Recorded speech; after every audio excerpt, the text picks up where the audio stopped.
Hello friends, welcome back to my YouTube channel Bhavana Loka. ನಾನಿವತ್ತು ಮಾವಿನ ಹಣ್ಣಿನ ಪಾಯಸ ಮಾಡೋದು ಹೇಗೆ ಅಂತ ತಿಳಿಸ್ಕೊಡಕ್ಕೆ ಬಂದಿದ್ದೀನಿ. ಮಾವಿನ ಹಣ್ಣು ಸೀಸನ್ ಅಲ್ವಾ, ಸೊ ಮೊದಲಿಗೆ ನಾನಿಲ್ಲಿ ಸಬ್ಬಕ್ಕಿ ತೊಗೊಂಡಿದ್ದೀನಿ. ಸಬ್ಬಕ್ಕಿ ಹುರ್ಕೋಬೇಕು. ನಿಮಗೆ ಎಷ್ಟು ಬೇಕೋ ಅಷ್ಟು ತೊಗೊಳ್ಳಿ. ನಾನು ಸ್ವಲ್ಪ ತೊಗೊಂಡಿದ್ದೀನಿ, ಅದ್ರ ಪಾಯಸ ಸ್ವಲ್ಪ ತೆಳ್ಳಗೆ ಬರಲಿ ಅಂದ್ಬಿಟ್ಟು. ಸಬ್ಬಕ್ಕಿ ಈ ಥರ ಫ್ರೈ ಮಾಡ್ತಾ ಸ್ವಲ್ಪ ದೊಡ್ಡದಾಗ ಆಗುತ್ತೆ. ಅದ್ರ ಜೊತೆಗೆ ಪಕ್ಕದಲ್ಲಿ ಇನ್ನೊಂದಿದು ಒಲೆ ಮೇಲೆ ನೀರು ಕಾಯಿಸ್ಕೋಬೇಕು. ಸಬ್ಬಕ್ಕಿ ಉರಿತಾ ದೊಡ್ಡದಾದ್ಮೇಲೆ ನೀರು ಕಾಸ್ಕೊಂಡು ಒಂದು ಅರ್ಧ ಲೀಟರ್ ನೀರು ಹಾಕ್ಕೊಂಡಿದ್ದೀನಿ ನಾನಿಲ್ಲಿ. ಆ ನೀರು ಫುಲ್ ಕಾದ್ಮೇಲೆ ಸಬ್ಬಕ್ಕಿ ಹುರ್ಕೊತಿರ್ತೀವಲ್ಲ ಅದರೊಳಗಡೆ ಮಿಕ್ಸ್ ಮಾಡಬೇಕು.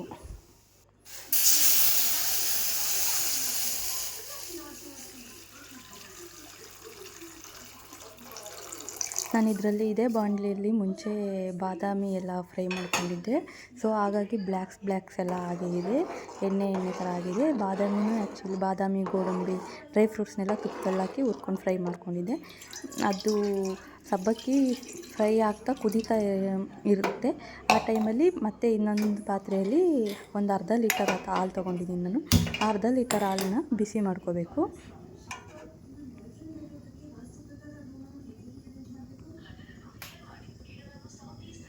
ಹಾಲು ಬಿಸಿ ಆಗ್ತಾ ಇರುತ್ತೆ.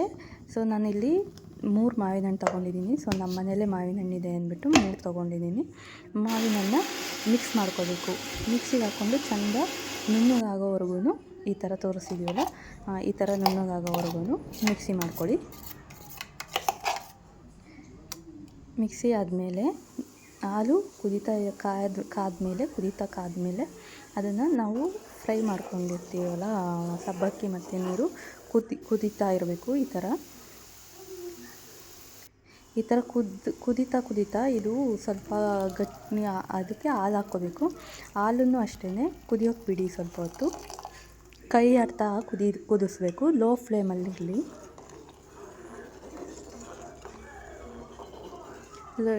ಸ್ಟಾರ್ಟಿಂಗಿಂದನೂ ಮಾಡುವಾಗ ನೀವು ಸ್ವಲ್ಪ ಲೋ ಫ್ಲೇಮಲ್ಲೇ ಇಟ್ಕೊಳ್ಳಿ. ಯಾಕೆಂದರೆ ಜಾಸ್ತಿ ಆದರೆ ಏನಾದರೂ ಇದು ಸಬ್ಬಕ್ಕಿ ಎಲ್ಲ ಉರಿಬೇಕಾದ್ರೆ ಬೇಗ ಬ್ಲ್ಯಾಕ್ ಆಗೋದು, ಒತ್ತೋದು ಈ ಥರ ಆಗುತ್ತೆ.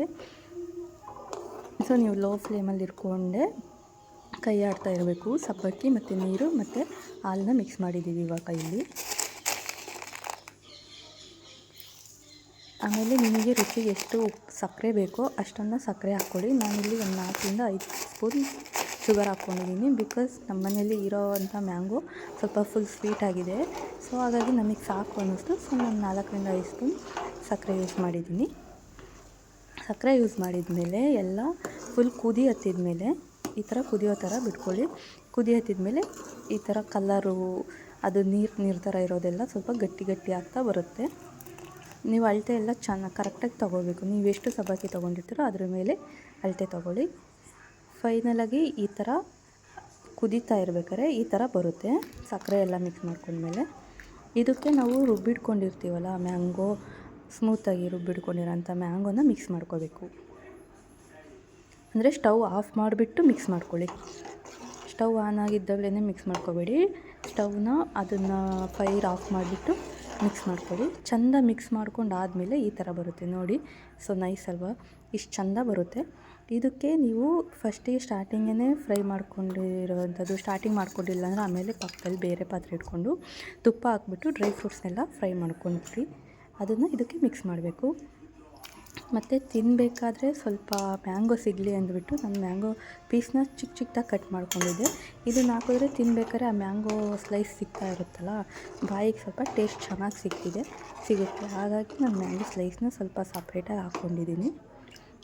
ಇಷ್ಟೇ ಫ್ರೆಂಡ್ಸ್ ಪಾಯಸ ಮಾಡೋದು. ಇದು ಮ್ಯಾಂಗೋ. ಇದನ್ನೊಂದು 1/4 ಗಂಟೆ ಬಿಟ್ಟರೆ ಇನ್ನೊಂದು ಸ್ವಲ್ಪ ಗಟ್ಟಿ ಆಗುತ್ತೆ.